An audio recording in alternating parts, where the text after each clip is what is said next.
This episode is brought to you by La Quinta by Wyndham.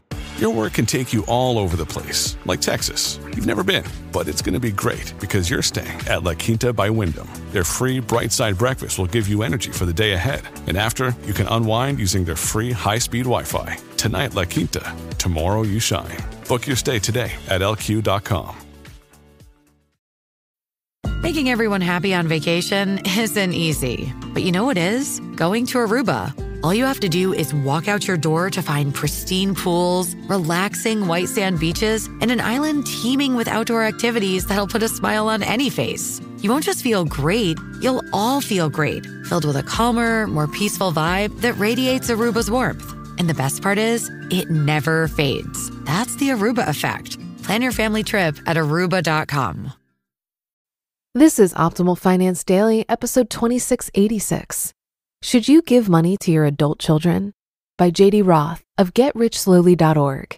And I'm your host and personal finance enthusiast, Diana Merriam. Thanks so much for joining once again. I'm here narrating for you every single day from some of the best articles on the web when it comes to money and finance. So without further ado, let's get right to today's post and continue optimizing your life. Should You Give Money to Your Adult Children? By J.D. Roth of GetRichSlowly.org. This week's reader question is an example of why I love the Ask the Readers feature here at Get Rich Slowly. I get to write about situations that otherwise would never occur to me. Karen writes because she's having trouble with two of her kids. She asks, quote, I keep getting sucked into helping two of our children who can't seem to get it together. I don't want to see them on the street, but they keep making dumb mistakes. What do you do when faced with a kid going to prison for lack of funds to pay fines? What about a different kid who's at risk of becoming homeless? This is tough to watch. I really prefer dogs. When does helping a family member financially become enabling, or is it always enabling? End quote. I find this situation fascinating because there's a disconnect between my general advice about giving money to adult children and my specific advice for Karen. Why you shouldn't give money to adult children. My standard advice is, don't help your kids financially. Doing so harms both you and your kids. A decade of reading about money and hundreds of conversations with parents have brought me to this conclusion. Giving adult children financial support is, generally speaking, a bad idea. Some people don't want to hear this, especially coming from me. I have no children, so that disqualifies my advice in the eyes of some folks, as if it's impossible to recognize that a person has a broken bone if you've never had one yourself. But it's not just my opinion. In The Millionaire Next Door, authors Thomas Stanley and William Danko devote 2 entire chapters, 69 pages, to economic outpatient care, the substantial financial gifts some parents give their adult children and grandchildren. Their research indicates that the more dollars adult children receive, the fewer they accumulate, while those who are given fewer dollars accumulate more. The authors note that some forms of economic outpatient care, including subsidizing an education and funding business ventures, have a strong positive influence on the recipients. They teach the children how to fish. But most financial assistance simply creates a cycle of dependence. They ask, quote, what is the effect of cash gifts that are knowingly earmarked for consumption and the propping up of a certain lifestyle?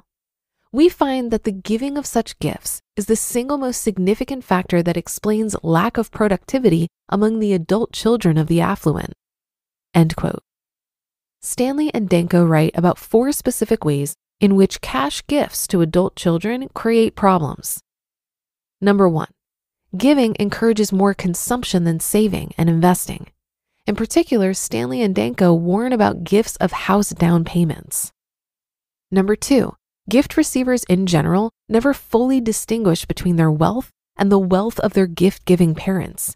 They believe they're entitled to the things their parents have and feel resentment if the wealth is given to somebody else. Number 3, gift receivers are significantly more dependent on credit than are non-receivers. They use credit in order to sustain their lifestyle of consumption between gifts. And number 4, receivers of gifts invest much less money than do non-receivers. The authors claim that gift receivers are hyper consumers, only thinking of now. They've come to expect that their financial needs will be met by their parents, and so they don't plan for the future. I've known people who received financial assistance from their parents or grandparents. Most of these people have struggled with money in some way. They spent too much. They didn't feel the need to take a job. They put off making financial decisions because there was no need to do so. One time, for instance, I had an affluent friend who received a $25,000 gift from his grandparents. Rather than invest the money, he bought himself a new car. There was nothing wrong with his old car. Obviously, not everyone who receives financial assistance from their parents will fall into this trap, but accepting such gifts often leads to trouble.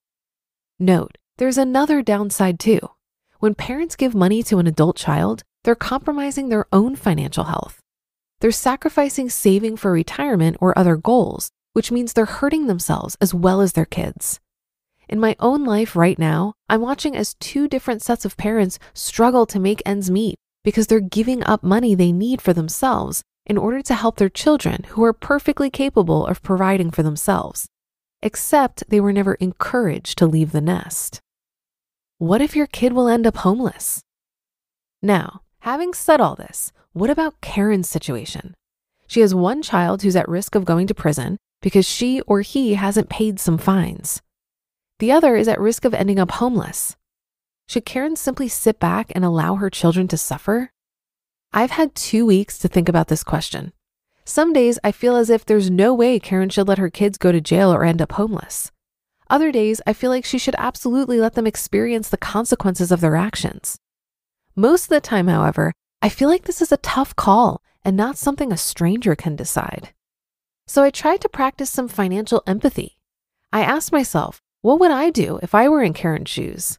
What if I did have kids? What if they made some stupid ass choices? That's how Karen describes her kids when she wrote to me, which cracks me up. Honestly, I don't know what I'd do. I have no clue what the right decision is in this situation. What do you think?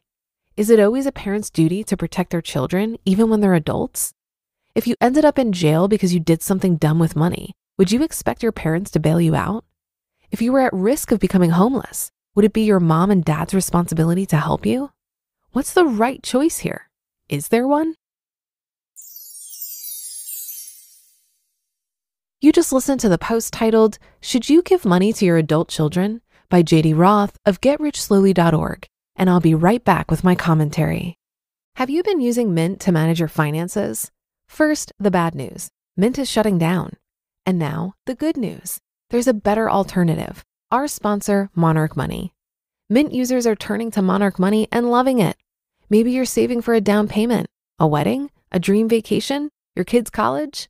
I've found that Monarch makes it easy to help you reach your financial goals, whatever they are. I definitely wouldn't be able to allocate my finances or plan as clearly without help from Monarch. In fact, Monarch is the top-rated all-in-one personal finance app. It gives you a comprehensive view of all of your accounts, investments, transactions, and more.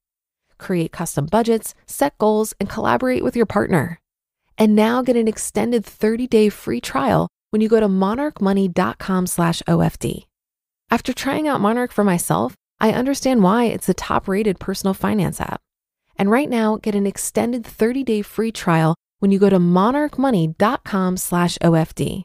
That's monarchmoney.com/OFD for your extended 30-day free trial. This episode is brought to you by Bumble. So, you want to find someone you're compatible with, specifically someone who's ready for a serious connection, totally open to having kids in the future, is a tall, rock-climbing Libra, and loves rom-coms with vegan pizzas on Tuesdays just as much as you do. Bumble knows that you know exactly what's right for you. So whatever it is you're looking for, Bumble's features can help you find it. Date now on Bumble. As with many questions when it comes to money, the answer is often, it depends. There are very few hard, fast rules. The only ones that immediately come to mind are spend less than you earn, don't buy whole life insurance, and don't participate in an MLM. Everything else is up for debate in my book, including borrowing from or lending money to loved ones. If I were ever to loan money to friends or family, it would be because I didn't see another way out for them. and it wouldn't be my first solution. Before I handed someone money, I would first spend my time and energy trying to help them find other resources and/or encourage them to find other creative solutions. If it became clear that there weren't any better options, I would set up an agreement and expectations on payment from them. But I would also quietly consider it a gift and never follow up on that money. I would never loan money to loved ones that I really needed back because the odds are not in my favor. And if they pay it back, great. But if not, I can easily let it go because I know relationships are more important than money. But that'll do it for this episode. Have a happy rest of your day, and I'll be back with you again tomorrow, where your optimal life awaits.